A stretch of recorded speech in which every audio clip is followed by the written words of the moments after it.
Hey guys.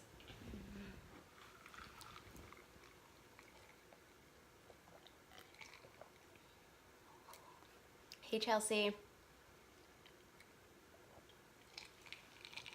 Got my Ningxia. If you're curious, some of you guys have asked, like, this can't all be Ningxia, right? No. Only about 2 ounces are Ningxia. And then I put like sparkling water or mineral water in, and sometimes I add a drop of lime or grapefruit to spice it up a bit. Love, love, love Ningxia. Okay, so I'm really excited for today's video. Today's video is on a topic that is the entire reason I got into Young Living and that I started using oils to begin with. And so it's an incredibly personal topic for me. And I get a little bit nervous because number one, it's really personal. And so I get vulnerable usually when I talk about it. And I always get a little bit more vulnerable than I intended. So that makes me a little bit nervous, but also because I'm gonna talk about things that I've already talked about in this space before, and I always hate to be that person who like repeats themselves. But there are parts of the story that I don't want to leave out. So if you've heard it before, I'm sorry, bear with me. I am gonna share some new goodies here. I wanna first, when I talk about oils and emotions, I wanna let's talk about the elephant in the room. And that is the whole idea that this is all in our head and that it's just a placebo effect. And I like to touch on that because that is what I used to think, and that was how I felt for years. I talk all the time about how I was the last of my friends to jump on the oily bandwagon and how they were swearing by it and how they were always recommending them to me for all kinds of wellness support anytime that I was sick or anytime my kids were sick, or for emotional support or headaches, respiratory support, so many things, immunity boosting. They were always suggesting it to me, and I was always the eye roller, like big time eye roller. Thought, this is all in your head, you guys are crazy. Like a little bottle of plant juice that smells good or doesn't smell good it's gonna change how you feel. Absolutely not a chance. So that was my mentality, and I really, really believed it was all in their head. And basically what happened to me is I got to a point of like rock bottom emotionally, where I knew that I was very, very aware of the changes that I need to make, and I was very aware of the areas that I needed support. And I had been down this road before, so it wasn't a mystery to me, and it was really obvious like where I needed support. And nothing that had worked for me in the past or that had offered me support before was quite doing the trick, and I was at that willing to try anything point. And so I started small with oils, and I did it in secret because I didn't want to let my friends know that the eye roller was now using oils. So for months and months I was buying oils like one at a time and using them, and I started to see such a shift. I started to see a shift for me. I started to see a shift for my kids, and I knew that I was ready to dive in and learn more. So that's what I did. And once I started learning more, first I tried it, and then I saw results, and that's when I started learning more. I want to be really, really, really clear and let you guys know all the time that I am not an expert, I'm an enthusiast. So I don't have all the answers. I'm also not a super sciencey person, and my testimony of things comes more from experience rather than like study and numbers. That's how my brain works. So that's what I have to share with you guys, but I will share little bits of the research I've done that tells me that this does work and that oils do work for emotional support for us. So I will touch on that a little bit, but first I gotta take this off. Sorry guys. Also, like, this is driving me crazy, so bear with me on this too. If you have a shirt like this with one of those neck chokers, and it's driving you crazy, just do that. Okay, sorry, got distracted. So here's where I want to start. I grew up as a child with anxiety. I am no stranger to emotional imbalance. I was 8 years old, I believe, when I got my first diagnosis as anxiety and OCD. And my OCD looks a little bit different than what you see in the movies. And maybe some of you are gonna, I think my form of OCD is probably a lot more common and probably goes undiagnosed a lot.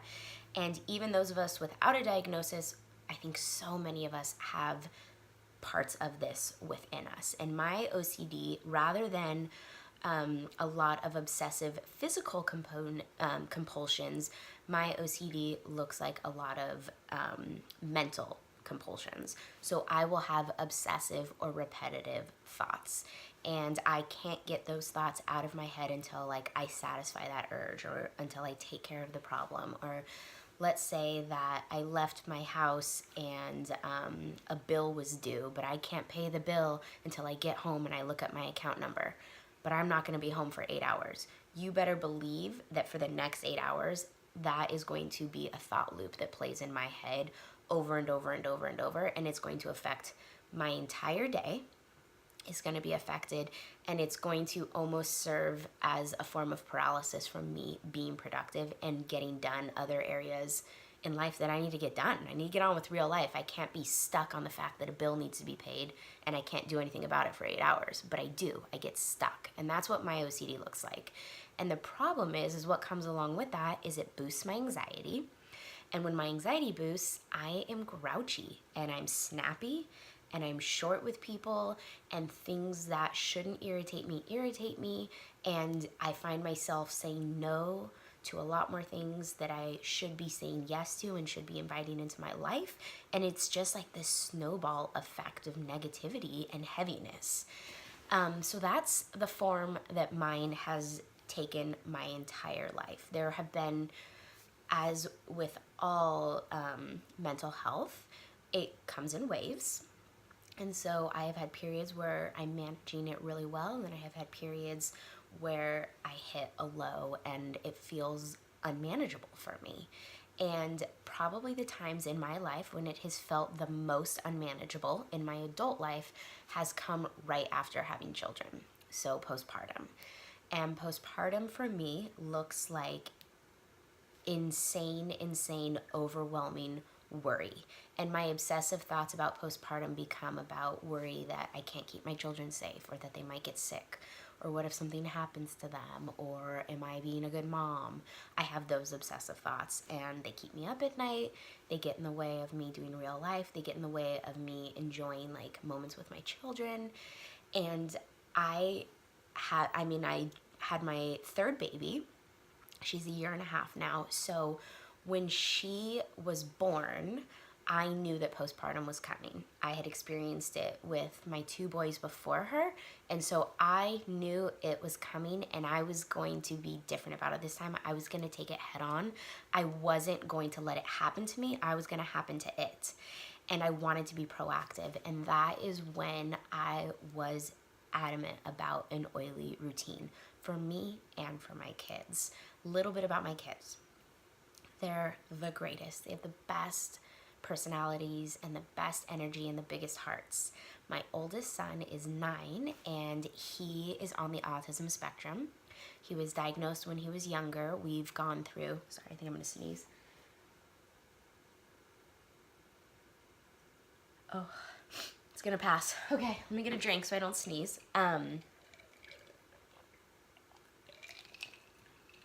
So he was nonverbal till he was about 4.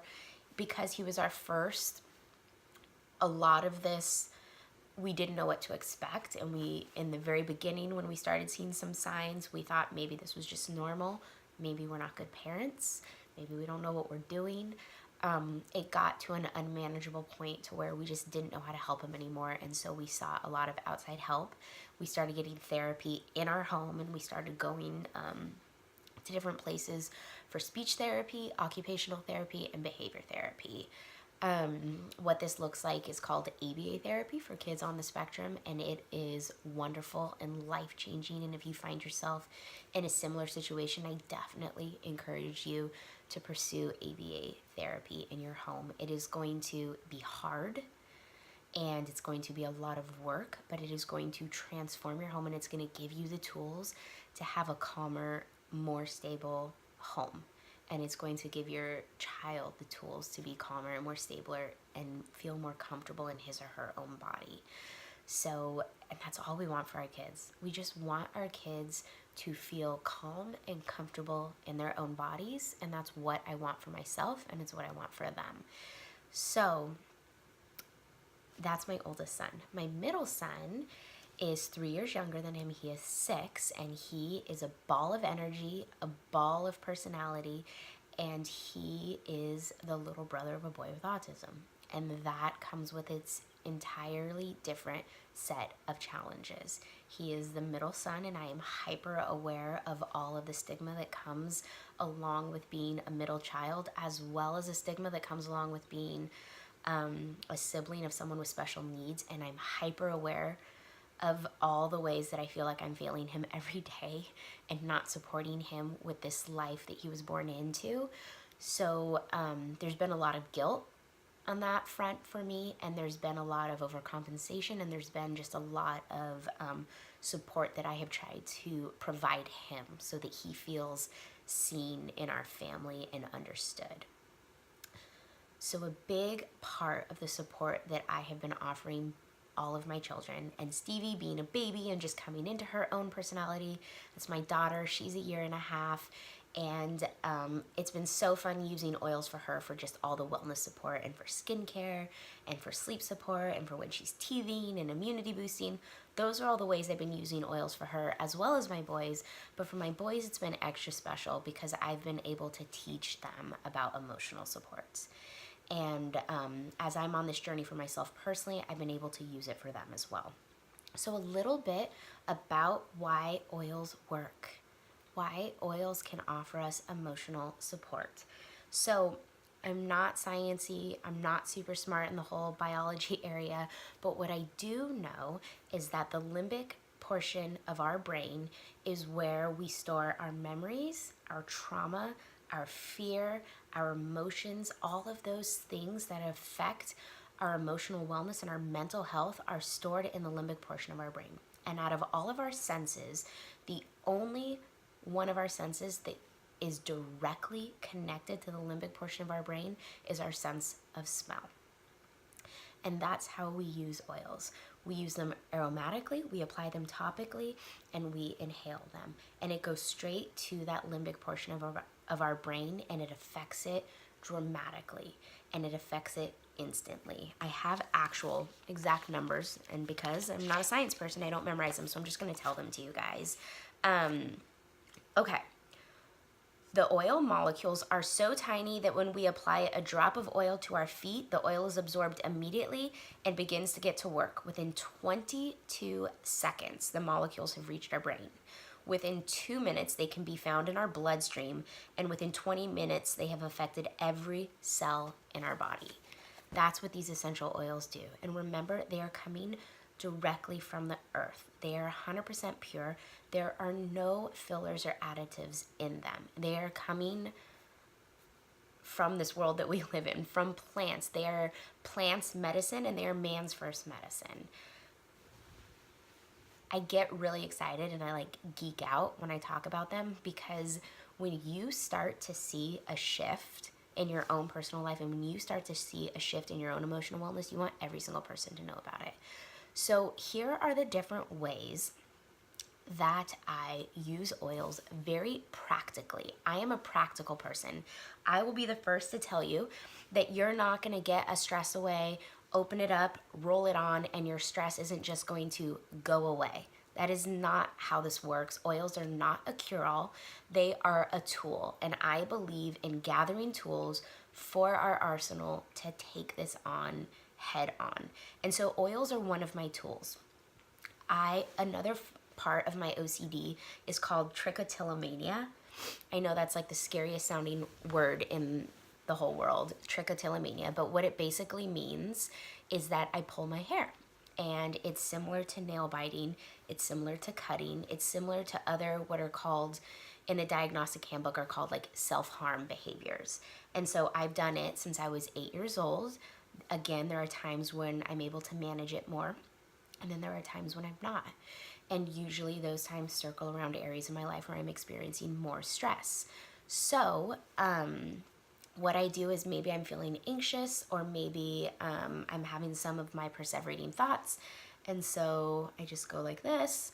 I find a hair, and whether I'm aware of it or not, I'll pull it out. And right when I'm pulling it out, I am receiving a form of input from that feeling of the hair being pulled, and that input is satisfying. But what do you think happens right after I indulge in the urge? I'm craving it again, and I have to do it again, which leads in more pulling, more nail biting, more skin picking, more cutting, all of these self-harming behaviors that we do to hurt our body or to, cause, sorry, I was getting a call. All of these behaviors that we do are obsessive compulsions. And so what I have learned from going to therapy from very early years is there's something called cognitive behavior therapy.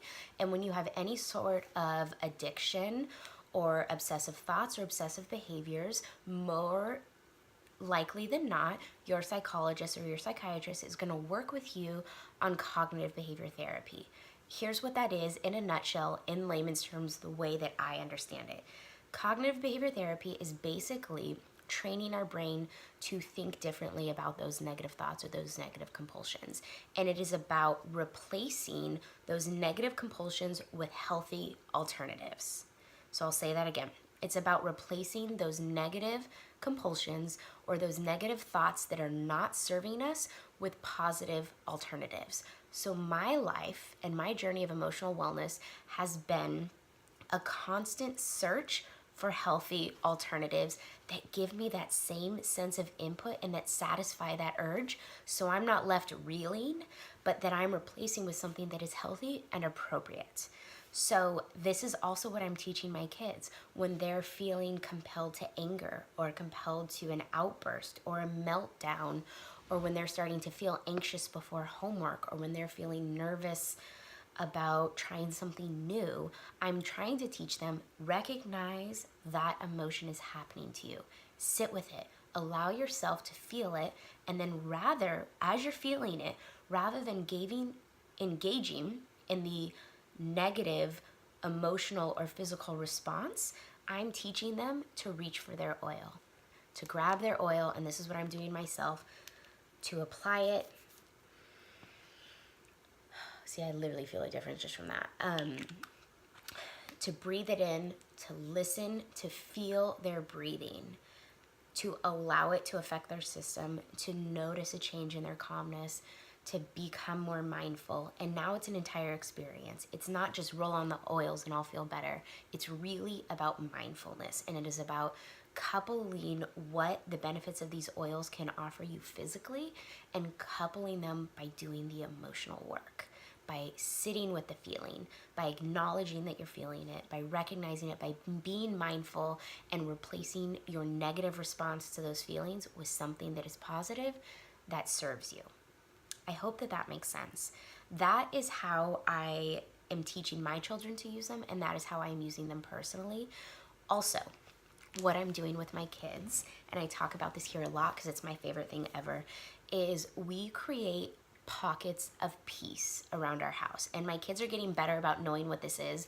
But when I first started doing this, I didn't tell them. And I didn't tell my husband. I just did it. And I waited and I watched for the shift in our house. And we have what's called a witching hour around here. And it's after school pickup. We pick up the kids. Right when I pick them up, they're usually pretty wiped. They're hungry. They're settling in. They're telling me about their day, or they're not telling me about their day, and I'm prying for it. And so we have like a good 45 minutes before the crazy sets in. Then at about 3:30, the wheels start to fall off around here. And I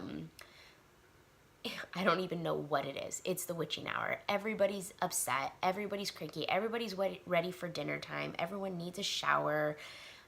Stevie's cranky and tired. The boys are at each other's throats. It's time for homework and we're avoiding that. And it just is like this snowball of like, when is Ben gonna get home? Oh my gosh, I need a break. Like, will these kids just stop? So that starts to happen. And it's like clockwork at the same time every day. I swear it even affects my dog. It's the witching hour. And so here's what I do differently. What I do now is we get home from school. I have all my diffusers filled up already. We get home and I walk into each room and I turn them on. And depending on what that day has been like or what we have going forward, usually the blends that I have in there are calming blends. Blends like lavender and stress away, blends like peace and calming, or release is a favorite with me and my kids. I love to add some orange to release. A lot of the citrus smells are really uplifting, but they're also calming at the same time. And my boys love the citrus smell, so I'll have those going in the diffuser. So every room in our house has a diffuser. Every kid's bedroom has one going. So that starts to affect them immediately because they know when those diffusers are going, they've learned to associate diffuser time with chill out time. Plus, they're receiving the aromatic benefits of it. They're breathing them in. It's diffusing all throughout my house, and they're receiving those physical benefits in addition to me setting the tone that it's time to calm. So, do you see the same effect from diffusers as rollers? That is a great question. Yeah, I do. I really, really do. I would say it's a little bit different. For me, when I put on a roller, it's pretty immediate. It's immediate for me. Sorry, I'm just answering this question, so I'm getting off track for a second. But for me, when I use a roller, it's pretty immediate, and I think that's because I'm consistently using rollers and I've really trained my body to have a quick physical response to putting them on. Why I love the diffuser.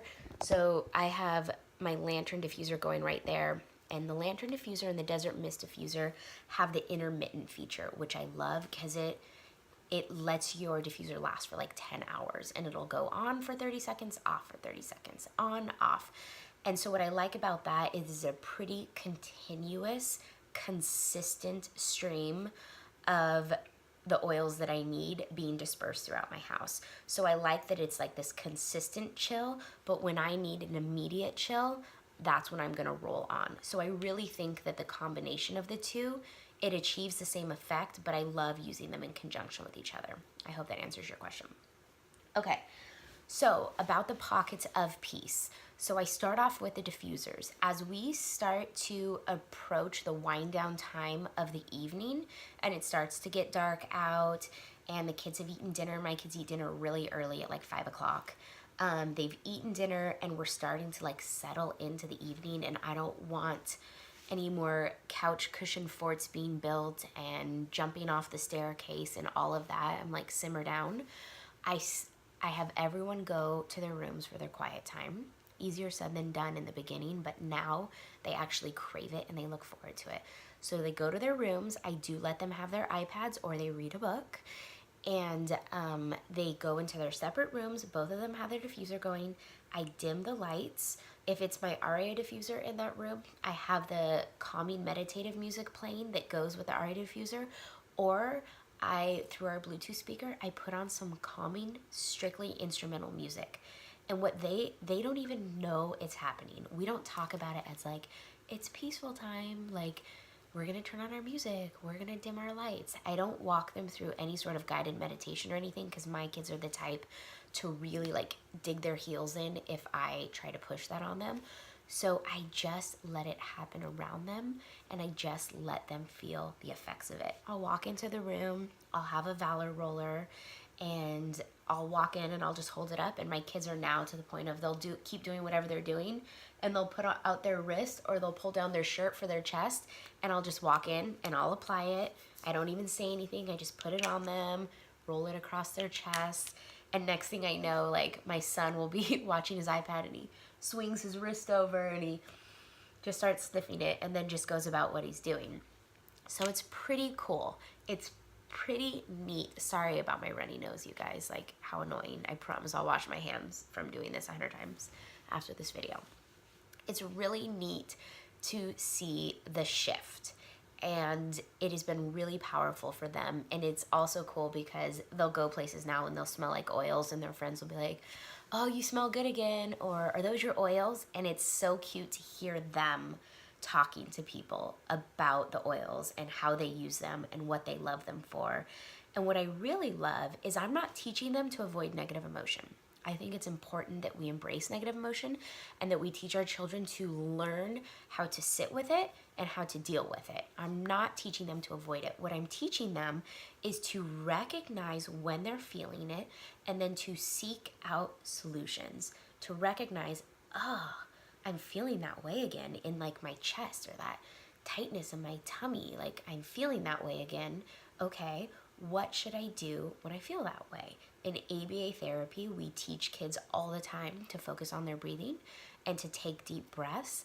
But I know for my son, when he was first learning ABA, those deep breaths oftentimes sent him into a deeper panic and made him even more frustrated. So this has been a really great starting point to distract him from the breaths and to give him something to smell, so that now those breaths are more focused for him and he is able to take deep breaths with intention now, and he understands the point behind these physical acts. It has been truly magical for us. So I want to tell you guys, on the same front, I don't want to skip it. I want to go back to like my hair pulling or my obsessive thoughts and what I do for me in addition to what I do for my kids.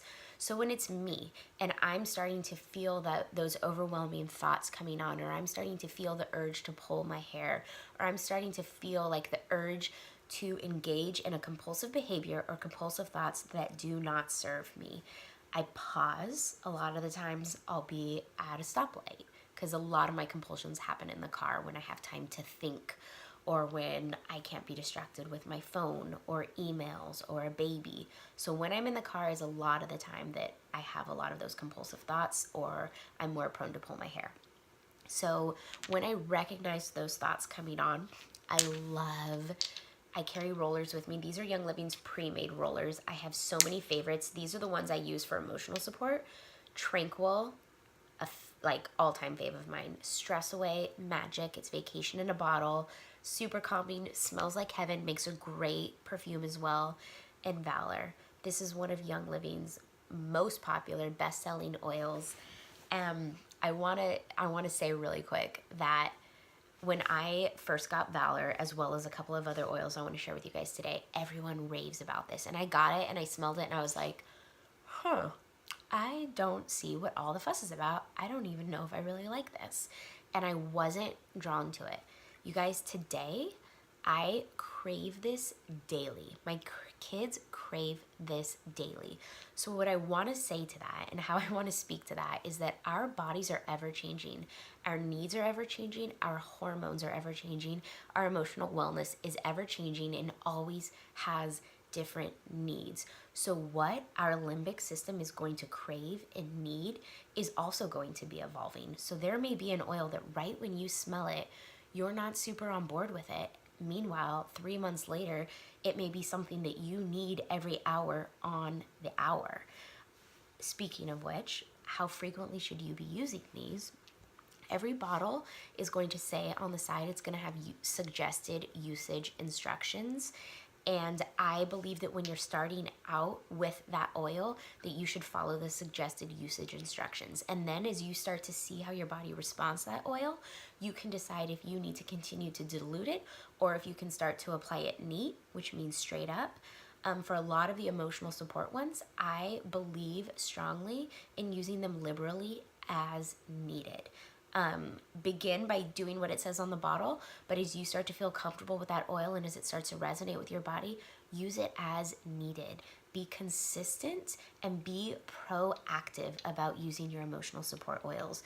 When you start to feel even the hint of that negative emotion coming on, or those negative thoughts or those negative compulsions, that's when I want you to pull out your oil and be like, nope, not gonna happen today. I got this.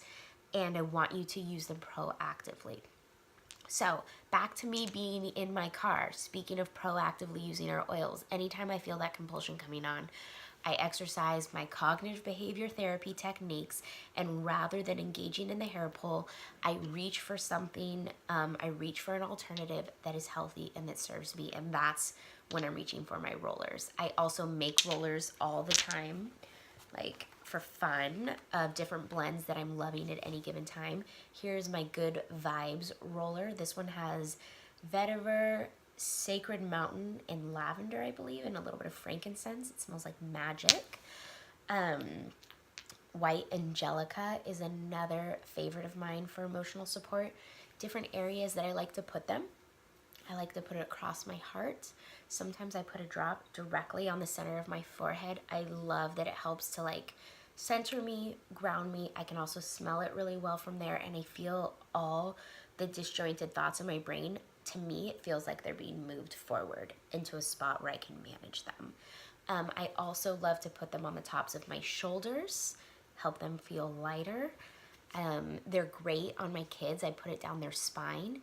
If there is an oil, for example, Release really, really works with my kids, but my oldest doesn't love the smell of Release. He doesn't not love it, but he doesn't want it by his face. So when there are oils that we or our kids don't love the smell of, but we really want the benefits of, my favorite place to apply them are the bottoms of feet, because it's far enough away that they're not getting those smells, but we're still getting the physical benefits, because our feet are incredibly great at absorbing oils. Plus, if you know anything about reflexology, so much of the bottom of our feet are tied to different portions of our body, that by applying the oils there, reflexology will teach us that it helps to reach those portions of our body a lot quicker and more directly. So I could talk about oils and emotions forever. I could talk about it every single which way. I could cry about it and get super emotional. I could get like what's considered sciencey for me and talk to you about just all the ways we're using them and all the different benefits.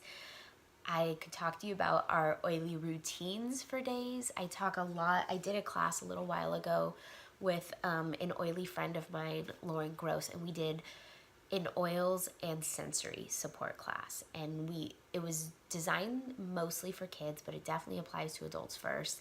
And so many of our kids, whether they have diagnosis or not, we struggle, I say we because I was that kid as well, with a lot of sensory sensitivities.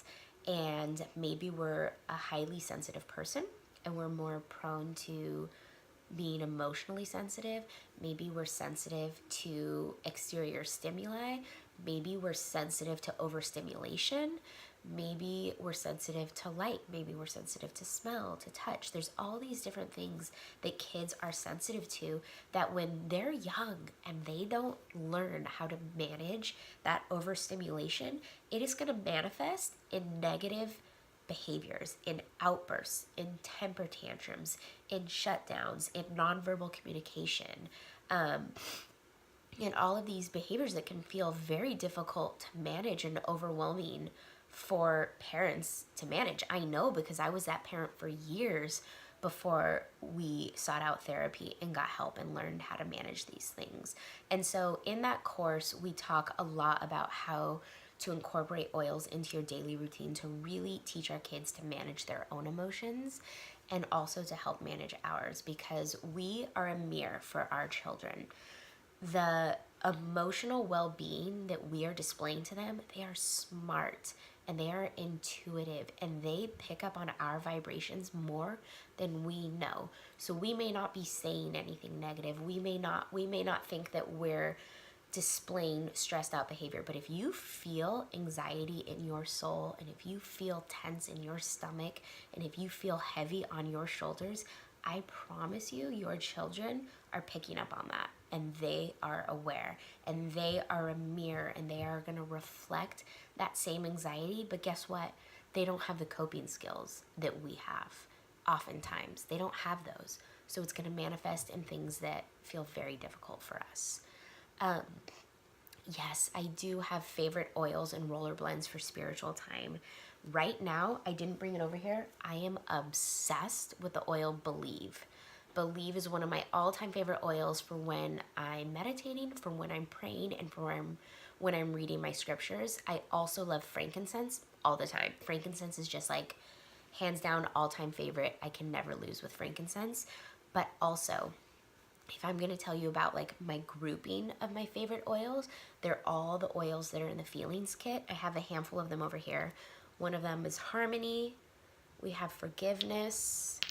We have Inner Child, Release, Valor is in that kit. I think there's one more that I'm forgetting that I don't have over here. But the Feelings kit is absolutely incredible for when you're doing incredibly mindful meditation. So when you're taking time to be quiet, there's actually what's called a Feelings Kit protocol, and it's step by step how to use each one of those oils in this whole long emotional releasing process. And I've done it before, and it's magic, and it's emotional, and it's freeing, and it makes you feel lighter. But I also love using all those oils in the kit for emotional support all the time. They're great for mindfulness and prayer and meditation, but they're also great on their own throughout the day for emotional support. Okay, any other questions before I pop off here? Any other oils and emotions classes? I did this video a while ago. It was a little bit different. It was probably a lot different because the oils and emotions video just, it manifests for me different every single time. And I didn't know at that time how to save it. It was such a bummer because so many of you wanted to go back and watch it, or you wanted to send it to friends, and it just disappeared into the Instagram story universe. But I'm gonna end this one and I'm gonna save it. So for those of you who are catching this later and you wanna be able to send it to a friend, I'm saving the video. I'm gonna try to figure out how to turn it into a YouTube video so that you can easily send it to your friends if you wanted to find a way to teach them about how essential oils can provide them with support, or if you wanted to refer back at any time. If you guys have questions about any of my routines with myself or the ones I use with my kids, feel free to shoot me a message. Love you guys, and we'll talk soon. Tomorrow's video, I think that tomorrow's live video is, I think it's getting the chemicals out of your house, which, by the way, is definitely connected. I'm just gonna go on a side tangent for a second. Getting chemicals out of your house is majorly connected to emotional support as well, because what we don't realize is so many of those synthetic chemicals and so many of our cleaning products and the products we use in our home are tricking our bodies into producing hormones that we don't need. And what do you think happens with hormones we don't need? They manifest as emotions we don't need. So I'm gonna touch more on that tomorrow, and then I'm gonna give you guys some practical tips how you can very, very affordably ditch the chemicals in your house and switch to a natural household. So be sure to tune in tomorrow. Yes, I could share some emotional support roller recipes. Thank you for asking. I will go and I will do that in my stories later today, and then I'll add it. I have an oils and emotions highlight, so I'll add it to that highlight so it's always up for you guys. All right, we'll talk soon. Thanks, guys. Have a great day.